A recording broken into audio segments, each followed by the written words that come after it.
2.6 का 7 क्वेश्चन। तो चलिए शुरू करते हैं। 7 क्वेश्चन क्या है कि Prateek takes 8 hours to travel 36 kilometer down stream and return to the same spot. एक प्रतीक नाम का लड़का है जो क्या कर रहा है, डाउन स्ट्रीम में जाता है 36 किलोमीटर और वहां से रिटर्न आता है, तो टोटल उसको जो टाइम लगता है वो 8 आवर लगते हैं। ठीक है, क्वेश्चन आगे क्या बोलता है, the speed of boat in still water is 12 kilometre. Suppose कि ऐसा कोई रिवर या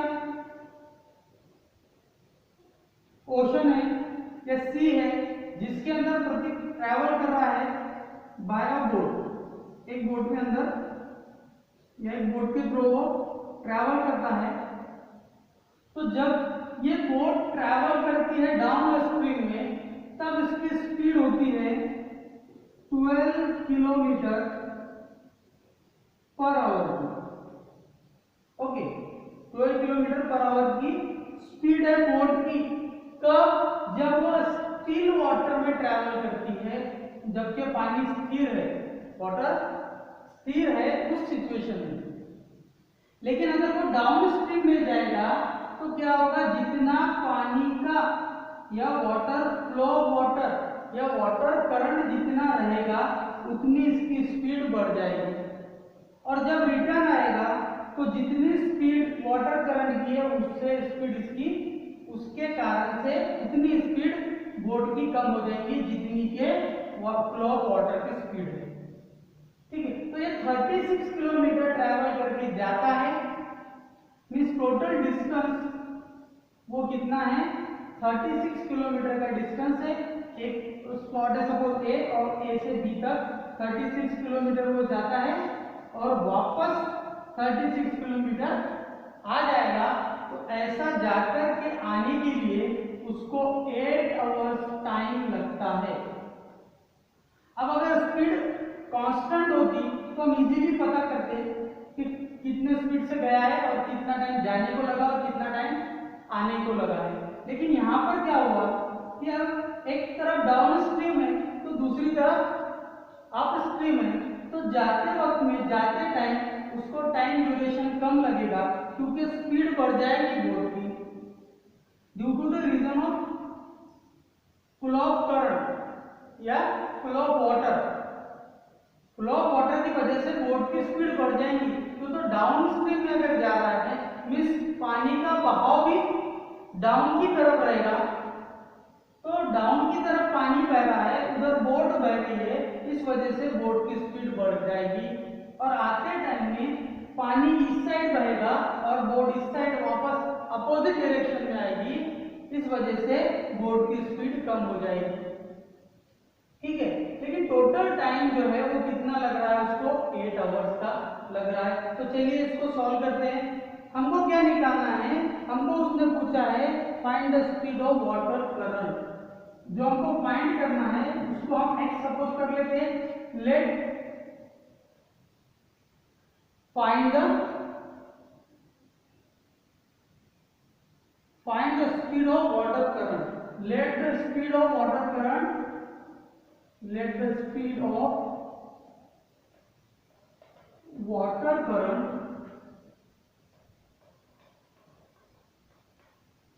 be x kilometre per hour. तो हमने क्या सपोज किया कि जो फ्लो ऑफ वाटर है, जो वाटर करंट की स्पीड है, जो पानी का बहाव है, उसकी गति कितनी है, उसकी गति है x किलोमीटर पर आवर। ये तो हमको पता नहीं है। अब जब बोट जाएगा डाउन स्ट्रीम में तब क्या होगा, for down stream, down stream के लिए क्या होगा, फॉर डाउन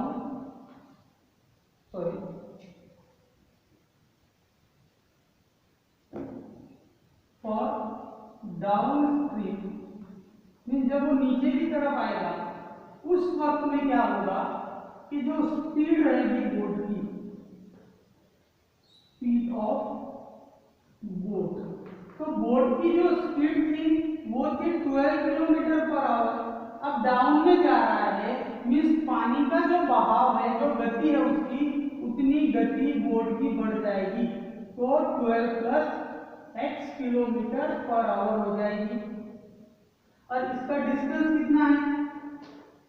तो डिस्टेंस हमको दिया था 36 किलोमीटर, ये हो गया 36 किलोमीटर। अब इसको जो टाइम लगेगा जाने के लिए जो टाइम लगेगा, वो टाइम को हम t1 अगर नाम दे तो वो कितना लगेगा? हमारे पास एक फॉर्मूला है जो जनरली हम फिजिक्स में यूज करते हैं, speed is equal to distance upon time. So इस पर से हम टाइम बनाते, time is equal to distance upon speed. तो टाइम इसको कितना लगेगा? Distance upon speed. तो इसका डिस्टेंस कितना है? डिस्टेंस है 36 किलोमीटर। स्पीड कितनी है? स्पीड है, कितनी स्पीड है? 12 plus x kilometre per hour की स्पीड है। तो जो टाइम रिक्वायर्ड होगा 36 किलोमीटर डाउन स्ट्रीम जाने के लिए, वो टाइम रिक्वायर्ड होगा कितना? 36 अपॉन 12 प्लस x। हमको मालूम है कि जाने और आने का मिलाकर के टाइम 8 आवर्स है, लेकिन एग्जैक्टली जाते समय कितना वक्त लगा, कितना समय लगा जाने के लिए, ये हमको पता नहीं है। कितना समय आने के लिए लगा, ये भी हमको पता नहीं है। हमको क्या पता है कि जाकर आने के लिए 8 आवर्स लगे हैं। तो जाने का ऑब्वियसली स्पीड ज्यादा है बोट की, क्योंकि 12 प्लस x है। जाने की स्पीड ज्यादा है तो टाइम कम लगेगा, और आते टाइम में स्पीड कम हो जाएगी तो टाइम ज्यादा लगेगा। ठीक है। अब अप स्ट्रीम में क्या होता है देखिए, फॉर अप स्ट्रीम मीन्स अभी रिटर्न आ रहे हैं, डाउन में गए थे तो अप में वापस आ रहे हैं। तो वापस आने के लिए क्या होगा? स्पीड ऑफ बोट क्या रहेगा, या स्पीड ऑफ बोट कितना रहेगी, बोट की क्या स्पीड रहेगी? देखो, speed of boat still water में 12 किलोमीटर है। इसके बाद जब हम डाउन में जा रहे थे या प्रतीक डाउन में जा रहा था, तो जो फ्लो ऑफ वाटर है या वाटर करंट है, उतनी स्पीड बोट की बढ़ गई। तो आते टाइम में क्या होगा? उतनी स्पीड कम हो जाएगी बोट की, क्योंकि वो पानी अब क्या करेगा? जो फ्लो ऑफ वाटर है वो रेजिस्ट करेगा, बोट को जाने नहीं देगा, रुका देगा। तो वो कैसे रुकाएगा? उसकी स्पीड को कम करके। तो जितना फ्लो ऑफ वाटर है या वाटर करंट की स्पीड जितनी है, उतनी स्पीड बोट की कम हो जाएगी, और डाउन में जाते टाइम उतनी स्पीड बढ़ेगी, और रिटर्न आते टाइम अप स्ट्रीम में उतनी स्पीड बोट की कम हो जाएगी। डिस्टेंस अभी भी उतना ही रहेगा, 36 किलोमीटर। तो 36 किलोमीटर हम अगर गए थे तो हमको वापस आना है तो 36 किलोमीटर ही लगेगा। अब इसको टाइम कितना लगेगा? इसके टाइम को नाम दे देते हम t1। तो टाइम इसको कितना लगा? फिर वही फॉर्मूला हमारा, डिस्टेंस अपॉन स्पीड। तो डिस्टेंस कितना है? 36 किलोमीटर, और स्पीड क्या है अब? 12 minus x kilometre per hour. तो ऑब्वियसली आते टाइम में स्पीड कम है तो टाइम ज्यादा लगना चाहिए। अब क्वेश्चन में जो कंडीशन हमको दी हुई है, उसके रेफरेंस से हम क्वेश्चन को आगे सॉल्व करते हैं, क्वाड्रेटिक इक्वेशन बनाते हैं। अब क्वेश्चन में क्या कंडीशन है कि जाकर आने के लिए जो टोटल टाइम लगा बाय गिवन कंडीशन, या बाय द क्वेश्चन जो हम लिख सकते हैं, वो क्वेश्चन क्या कहता है हमको, या उसके अंदर जो कंडीशन है वो क्या बताती है कि जाकर के आने के लिए मींस टोटल टाइम रिक्वायर्ड ये ट्रैवलिंग को कितना है? 8 आवर है। तो 8 आवर को हमने दो पार्ट में बांट दिए थे, जाने का टाइम t1, आने का टाइम t2, दोनों मिलाकर के कितना होगा? वो होगा 8 आवर। ये कंडीशन क्वेश्चन में हमको देकर है। अब इसकी वैल्यूज हमने पहले ही निकाली है, ये वैल्यूज यहाँ पर पुट कर देते हैं और क्वाड्रेटिक इक्वेशन बना के सॉल्व कर देंगे। ठीक है। अब t1 की वैल्यू हमारे पास कितनी है?